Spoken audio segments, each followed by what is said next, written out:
मैं सब जानता हूं।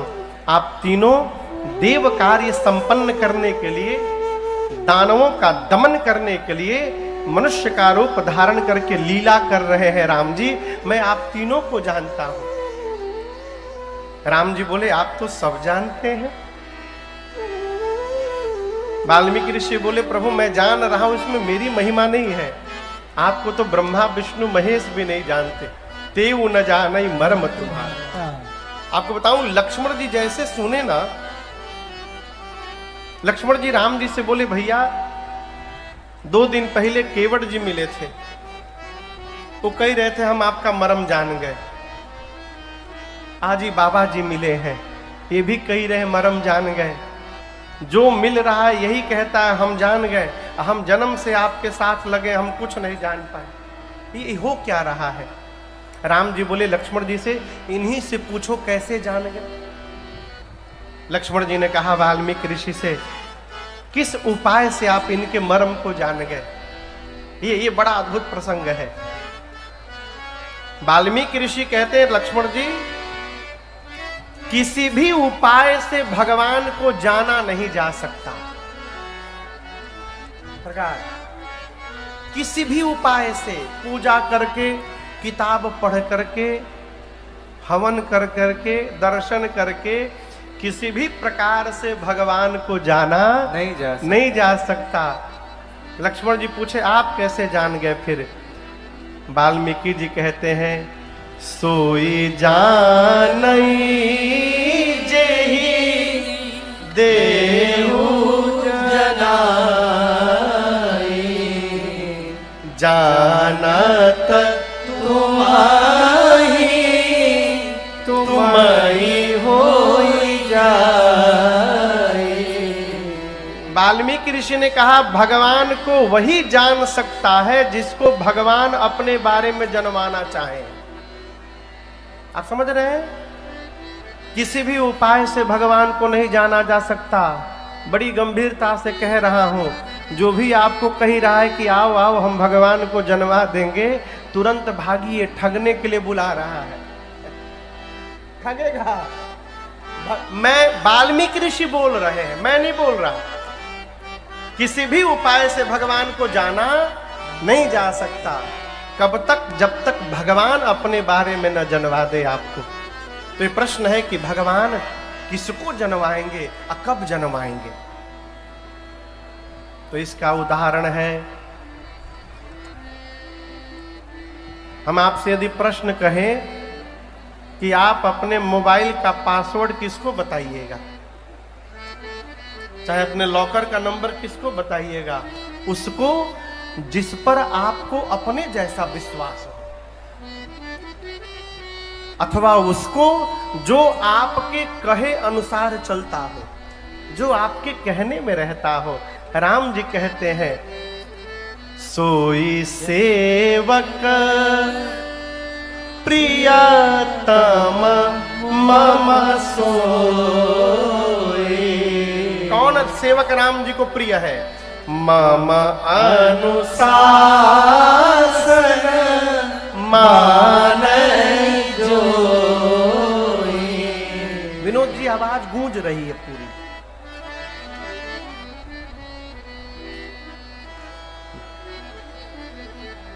राम जी कहते, वही सेवक मुझे प्रिय है जो मेरे अनुशासन को माने, भगवान की मर्यादा को जो माने। कभी न कभी भगवान उस पर कृपा करके अपने बारे में उसको जनवा देंगे। और याद रखिएगा, भगवान को जानने के बाद ये जगत छोड़ना नहीं पड़ेगा। भगवान को जानने के बाद ये जगत अपने आप छूट जाएगा, अपने आप। इसलिए जगत को छोड़ने का निरर्थक प्रयास न करिए। बतिया बुझा रहा है? मैं आपको उदाहरण दे रहा हूं। आप परानुपुर से निकल के सड़क पकड़ के असिंगवेरपुर धाम की ओर जा रहे हैं। आनंद बाबू, आप पैदल सिंगवेरपुर जा रहे हैं। रास्ते में पीतल का कलश मिल गया, बड़का कलश। उठाएंगे कि छोड़ देंगे? उठा लेंगे ना। सीधी बात, कोई नहीं छोड़ेगा, सब उठा लेंगे। अच्छा, पीतल का कलश आप उठा के चल रहे हैं, 1 किलोमीटर बाद चांदी का कलश दिखाई पड़ गया, तो जैसे चांदी दिखाई पड़ेगा क्या करेंगे? पीतल छोड़ के चांदी उठा लेंगे और आगे बढ़े। 1 किलोमीटर बाद सोने का कलश दिखाई पड़ा, सोना दिखाई पड़ेगा तो आप चांदी छोड़ के सोना उठा लेंगे। अब आप समझिएगा, चांदी जब दिखाई पड़ा तो किसी ने आपको पीतल छोड़ने के लिए नहीं कहा, चांदी दिखाई पड़ते पीतल अपने आप छूट गया। उसी प्रकार जब सोना दिखाई पड़ा तो चांदी छोड़ना नहीं पड़ा, सोना दिखते चांदी अपने आप छूट गया। उसी प्रकार भजन में रहिए, जीवन में जिस दिन भजन का आनंद दिखाई पड़ जाएगा, ये विषय का आनंद अपने आप छूट जाएगा और जीवन में आनंद ही आनंद हो जाएगा। छोड़ माई बाप, भगवान को जानने का नहीं, भगवान को मानने का प्रयास करिए। हम लोग जब पढ़ते थे ना स्कूल में, तो गणित में जिसका उत्तर नहीं मालूम रहता था उसको पहले मान लेते थे। आप लोग पढ़े होंगे सरकार, है? पहले मान लेते थे, माना संख्या क है, क एक्स, अब मान करके उसको सॉल्व करते थे तो अंत में पता चलता था क बराबर क्या।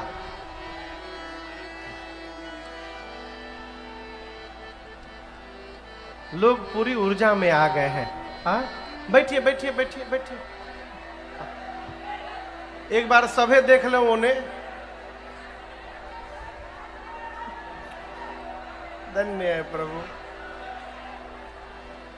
हाँ, आप लोग बैठ जाइए, आप लोग बैठ जाइए, वो अपने शांत हो जाएंगे। लो बैठिए बैठिए, सभे बैठावे लगे फिर हो गई। सरकार एक जगह सड़क पर, हाँ, एक आदमी ऐसे आकाश में देख रहा था, तब तक दूसरा आदमी आया, बोले ये कहा देख रहे हैं, तो वो भी खड़ा होकर देखने लगा। तब ले तीसरा आया, चौथा आया, 50-60 आदमी ऐसे आकाश की ओर देख रहे थे। और उसी के बाद जो सबसे पहले देखा था वो देखते देखते छींक के चल गया, उसको छींक आ रही थी तो मोशन बना रहा था देख करके, तो सब लोग देखने लगे। उसी प्रकार एक आदमी खड़ा हुआ, पूरा पंडाल पीछे देखने लगा। बैठिए, जहां भीड़ है ना वहीं सब होता रही। भगवान को मानने का प्रयास करिए। श्री वाल्मीकि ऋषि से राम जी ने कहा, मुनिवर आपने पूछा कि मैं कहां रहूं, मुझे पूछने में संकोच हो रहा है, आप कहां नहीं हैं? पूछे मोहि की रहा कहां, मैं पूछत सकूचा,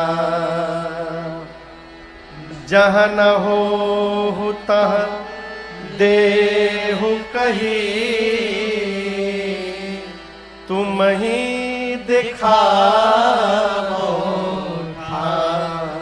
आप पूछ रहे कि मैं कहाँ रहूं, मैं पूछता हूं आपसे प्रभु आप कहाँ नहीं हैं। पहले आप उस स्थान को बताइए जहां आप नहीं हैं, फिर मैं आपके रहने के लिए स्थान बताता हूं। राम जी मुस्कुराए। वाल्मीकि जी कहे, प्रभु मैं आपको 14 स्थान बताता हूं। कितने विलीन हो जाती हैं और युगों से ऐसा चलते आ रहा है। परंतु आपने आज तक ये नहीं देखा सुना होगा कि किसी भी समुद्र ने नदी से कहा कि बस अब आप मत आओ, मैं भर गया। जिस प्रकार निरंतर नदियों के आने के बाद कभी समुद्र नहीं भरते, उसी प्रकार प्रभु जिस मनुष्य के कान सदैव आपकी कथा श्रवण करते करते कभी नहीं भरे, आप उस मनुष्य के हृदय में जाकर विराजमान होइए। उनका हृदय आपके लिए पहला स्थान है। प्रभु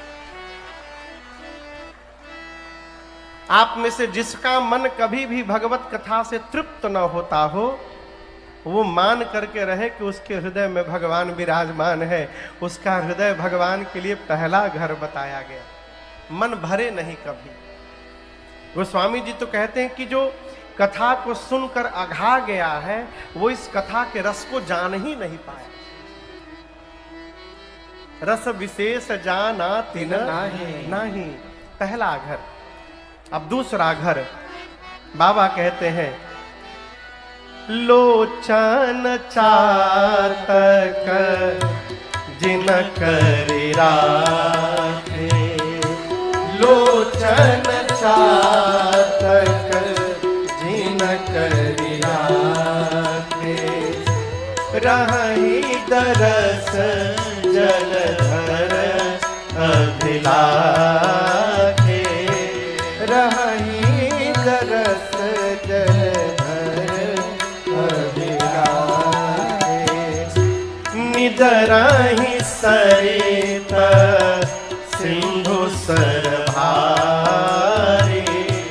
निदरहि सरित सिंधु सरभारे, केवल रूप बिंदु जल मोहि सुखारे, रूप बिंदु जल मोहि सुखारे, तिनके हृदय सदन सुखदायक,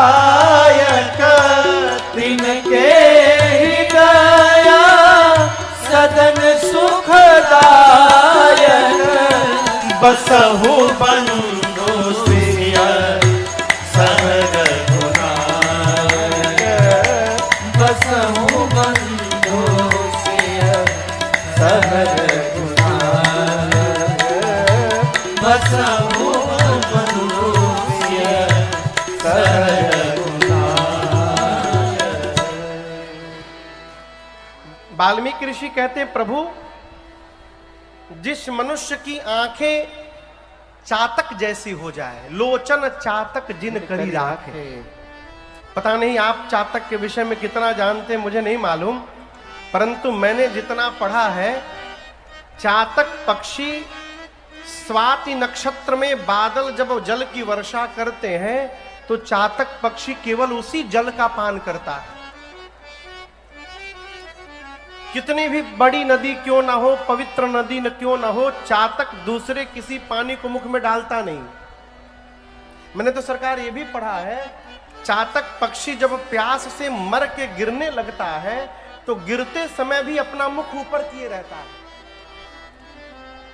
कि मुख नीचे करके गिरूं और कोई दूसरा जल यदि मेरे मुख में चला गया तो मेरे जीवन भर का प्रेम मरते समय झूठा हो जाएगा। इतना प्रेम वो केवल स्वाति के बूंद के लिए ललायित रहता है। वाल्मीकि जी कहते, प्रभु जिस मनुष्य की आंखें चातक बन जाए और उस चातक के लिए आपका स्वरूप ही स्वाति का बूंद बन जाए प्रभु, यानी जिस मनुष्य की आंख केवल आपको देखने के लिए बेचैन रहे, आप उसके हृदय में राम जी अकेले न रहिएगा, आप उसके हृदय में सीता जी और लक्ष्मण जी के साथ जाकर विराजमान होइए, आपके लिए दूसरा घर है। आंख भगवान को देखने के लिए परेशान हो जाए। और मैं आपसे निवेदन करूं, मंदिर में जाइए ना तो झूमर न देखा करिए, मंदिर में जाकर के डेकोरेशन न देखा करिए, मंदिर में जाकर वहां विराजमान ठाकुर जी का दर्शन करिए, भगवान का स्वरूप देखिए, वही देखने योग्य है।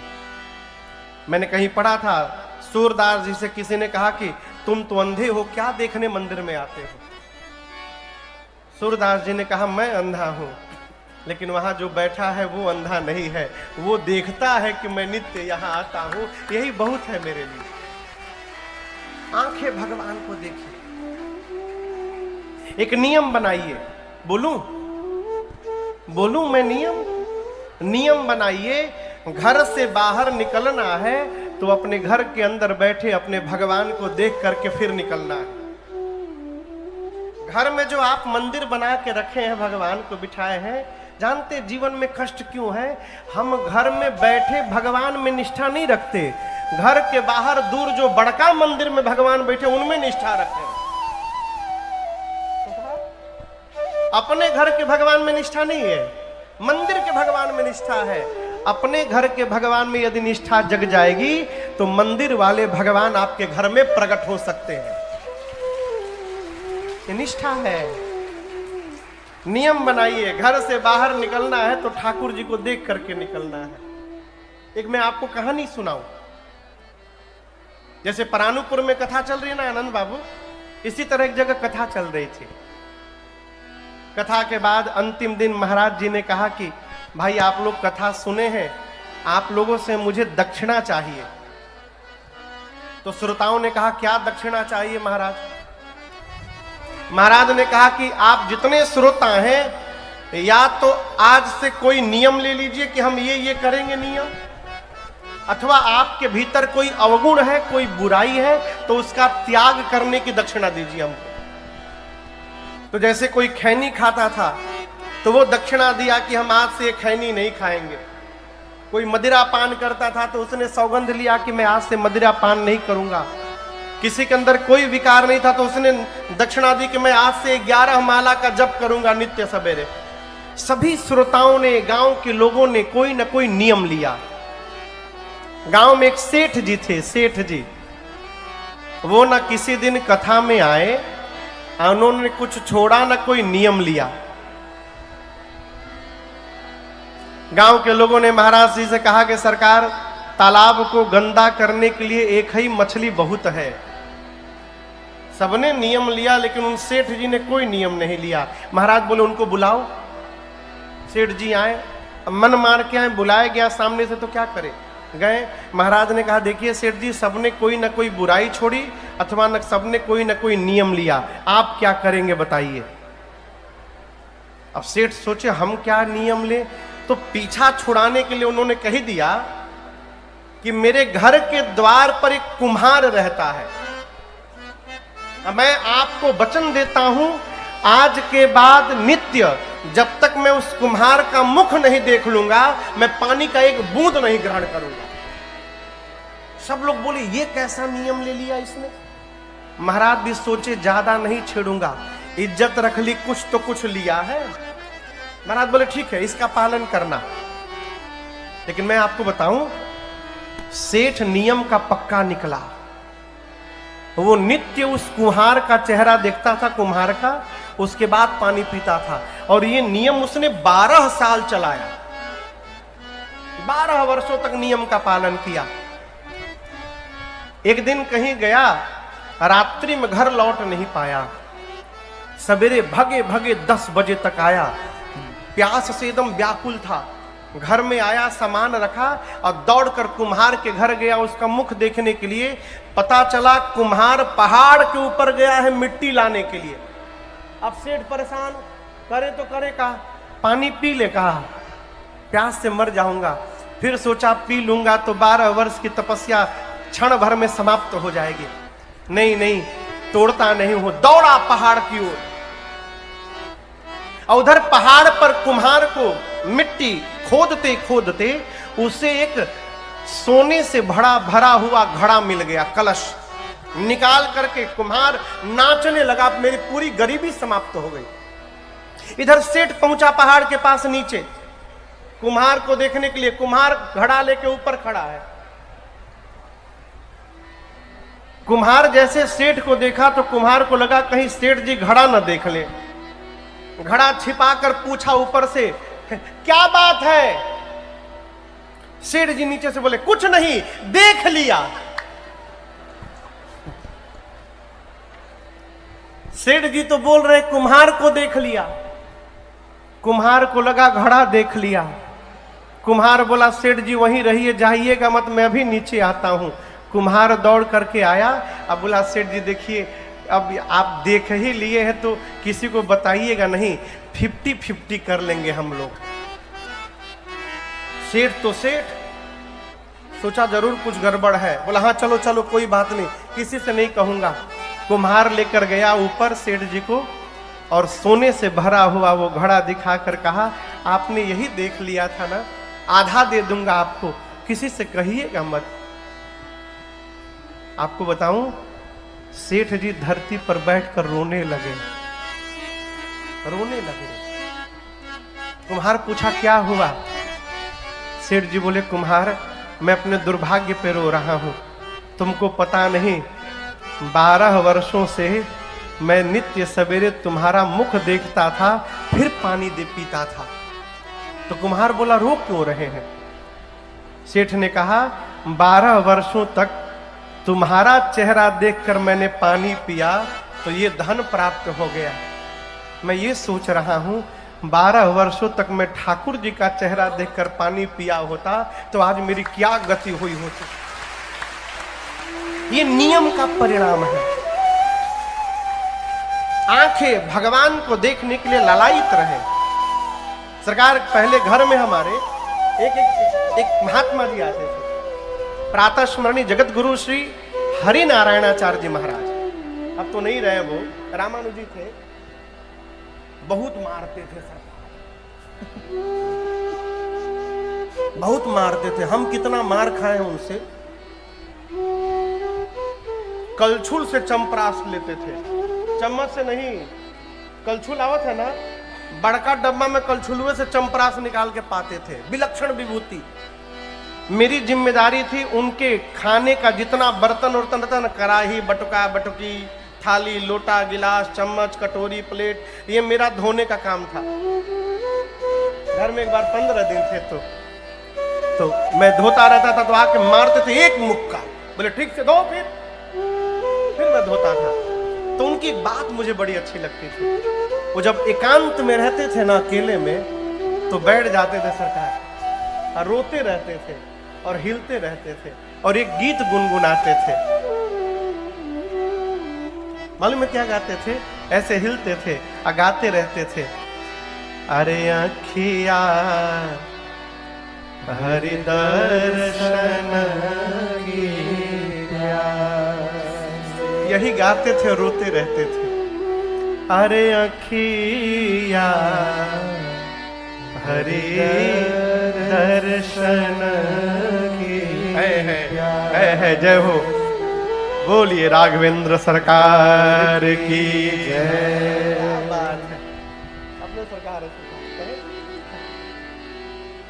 हरि दर्शन की आंखें भगवान को देखने के लिए बेचैन हो जाए। और मैं कहूं मंदिर में जाइए ना तो आगे जाने के लिए भीड़ भाड़ न करिए, पीछे ही कोई एक ऐसा स्थान चुन लीजिए जहां से भगवान दिखाई पड़ते हो। बस पीछे से ही खड़े हो जाइए चुपचाप और ठाकुर जी को निहारते रहिए। बस वाल्मीकि जी ने वो भैया गाते थे ना, अब तो भगवान के धाम चले गए। विनोद अग्रवाल जी भगवत धाम चले गए।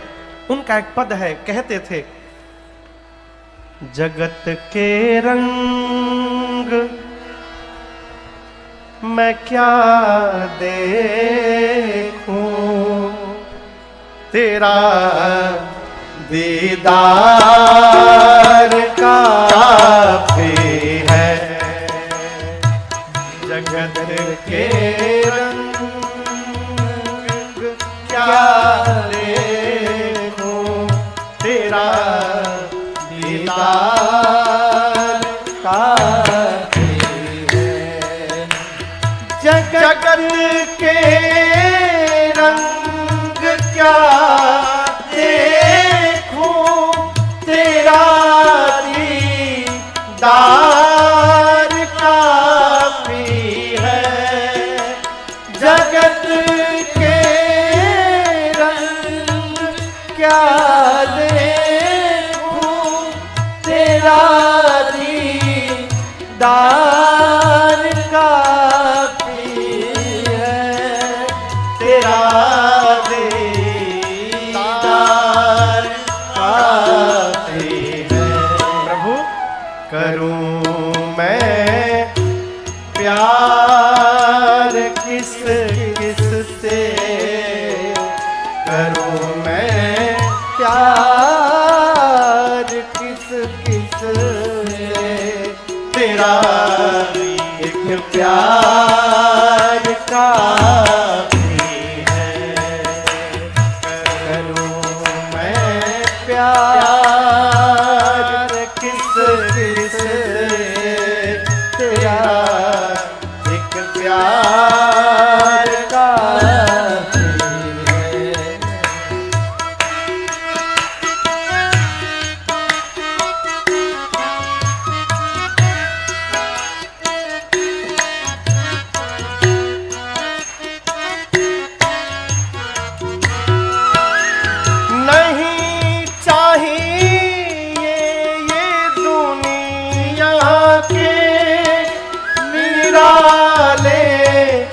रंग ढंग मुझको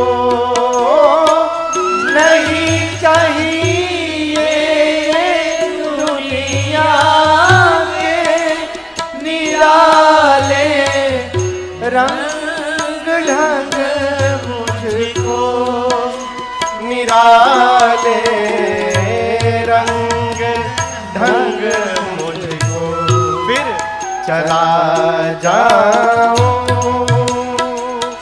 चला जाऊं चला जाऊं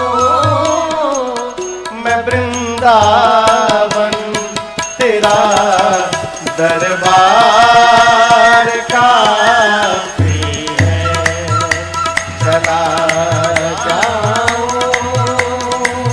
मैं वृंदावन तेरा दरबार काफी है जगत के रंग क्या देखूं तेरा दीदार काफी है तेरा दीदार काफी है।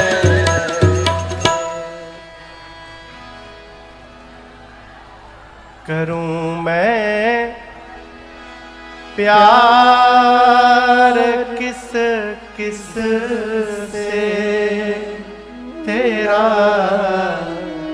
एक प्यार काफी है। श्री वाल्मीकि जी ने कहा, राम जी, जिसकी आंखें आपको देखने के लिए बेचैन रहे, आप उसके हृदय में जाकर सीता जी लक्ष्मण जी के साथ बसिए। आपके लिए दूसरा घर। कान हो गया, कान के बाद नेत्र हो गए, अब जिह्वा की बारी। तीसरा घर कहा वाल्मीकि जी ने, प्रभु जश तुम्हार मानस विमल हंसिनी जी मुक्ताहल गुण गण चुनई राम बसहु हियता। कहते हैं वाल्मीकि ऋषि, राम जी, आपका चरित्र ही सरोवर है। ये रामचरित मानस आप देख रहे हैं ना, ये एक तो मान सरोवर है हिमालय में, ये मानस सरोवर है। कहते हैं वहां जाइएगा तो मान सरोवर में हंस मिलेंगे, मानस सरोवर में आइएगा तो संत मिलेंगे। यहां हंस नहीं, यहां संत रूपी हंस विचरते हैं। अर्पित करके ले प्रभु प्रसाद सुचि सुभग सुबासा सादर जा सुलहई नितनासा। उसके बाद प्रभु घर में भोजन बने तो पहले आपको भोग लगाए और उसके बाद उसको प्रसाद बनाकर स्वयं ग्रहण करे।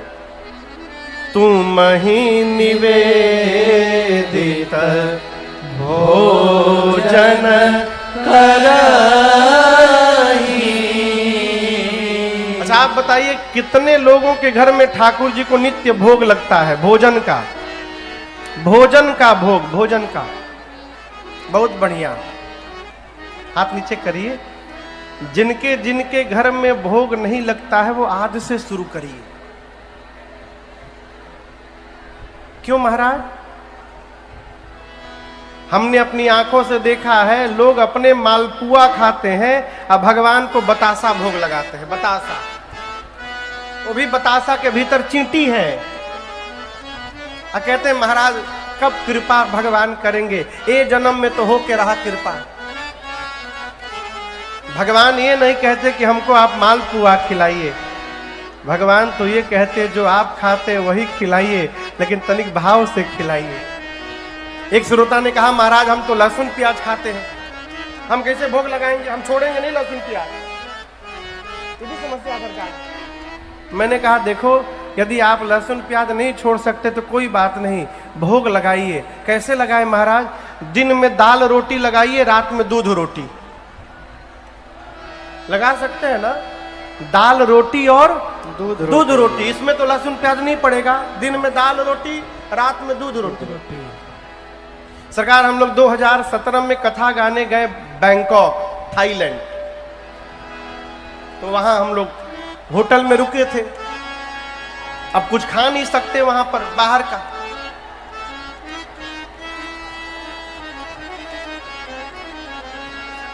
ये बिचवा में गेटवा के खोल देते हैं बार बार। आनंद जी कौन कर रहा है ये?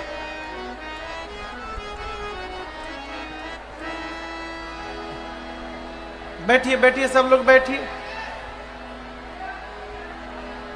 सब लोग बैठिए, जो जहां वहीं बैठ जाए। और सबसे पहले तो वॉलेंटियर लोग बैठे।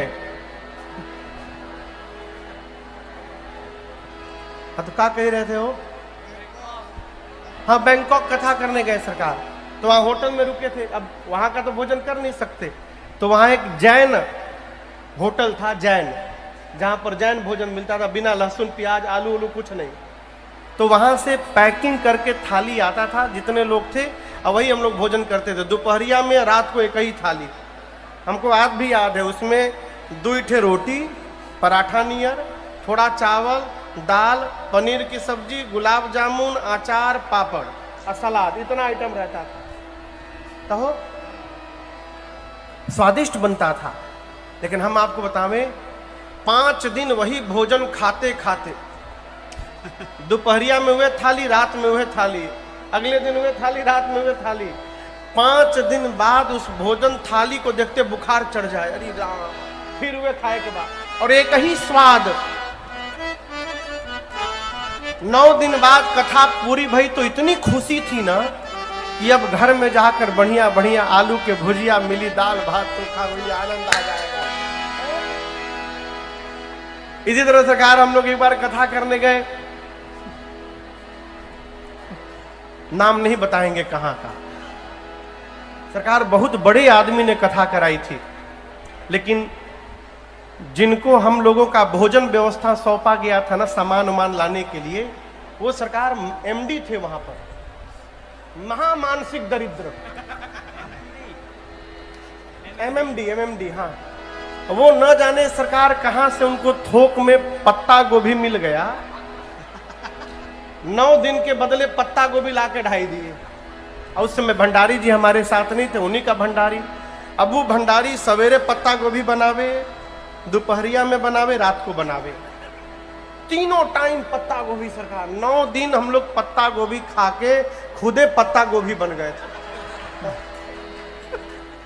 उसके बाद अगले दिन फिर दूसरे जगह कथा थी, तो रात भर हम लोग को ट्रेन से जाना था। तो हम लोग रात को ट्रेन पकड़े, ट्रेन में हम लोग बात किए, पिंड छूट गया पत्ता गोभी से, खूब आनंद, कल खूब खाया जाएगा। अगले दिन सवेरे पहुंचे हम लोग, जहां कथा थी निवास पर गए, ठाकुर जी की सेवा किए। इनसे कहे भाई भोजन की थाली लाइए। भोजन की थाली आई तो उसमें पत्ता गोभी का सब्जी।